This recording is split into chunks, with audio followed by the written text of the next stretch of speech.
During this video, we are going to be configuring our Periscope details under the settings menu. The first thing that we have to do is we have to create a Twitter app for our plugin. So if you don't already have one, click on this link here that says clicking here, and that's going to open up Twitter where we have the option to create an app for our plugin.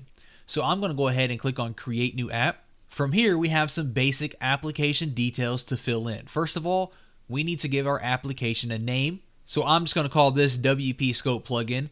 Next up, we have to give it a description. So I'm just going to say an app for my WPScope plugin. Next up is the website that is going to be associated with this app. So I'm just going to use my website that I like to use when I create these videos.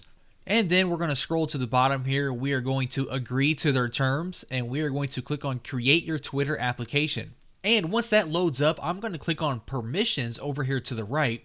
And by default, it's going to be on read and write. And what we want to do is we want to select read, write, and access direct messages. So I'm going to do that. I'm going to click on update settings. And once that updates, I'm going to click on keys and access tokens. And once that loads up, you're going to see that we start to receive some information here like the API key, the API secret. So let's go ahead and jump back to our dashboard really quick so we can see exactly what we need. So first off is the Twitter username. This is just your Twitter username, whatever it may be. So I'm just going to enter my viral dosage Twitter account here. That's my username. Next up is the API key and the API secret. So we're going to jump back here. We are going to copy the API key, paste that one, and for the API secret, we're going to copy that as well, come back and paste that. Next, we need the access token and the access token secret. So let's jump back here.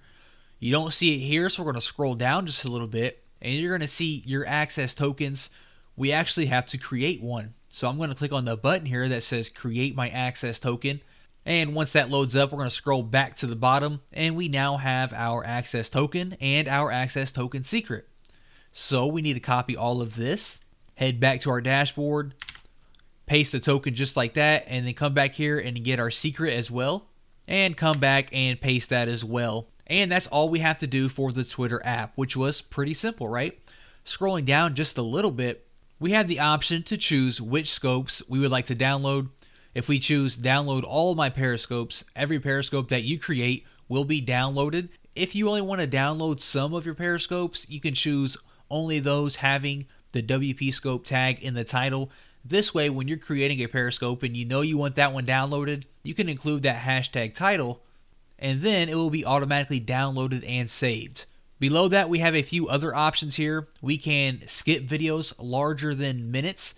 This way, if you don't want to pull videos that are really long, like 10, 20, 30 minutes, you can insert a limit here, and anything over this, the plugin will ignore. So if you don't want videos that go over 5 minutes, you can insert a 5 there, and anything longer will be ignored. And the same thing for shorter videos. I don't want anything less than 1 minute because perhaps I feel like if it's less than 1 minute, there's really no value there, and I don't want to waste my resources pulling that video and then publishing it on my website. Next up, we have the multitasking video download. This here will kind of change the way and how fast the plugin will download videos. If you are on a shared hosting account, we recommend keeping this at a 1, so that way you aren't using too much bandwidth of your shared hosting account. Once you have your API and the rest of these settings all configured to your liking, go ahead and click on Finish.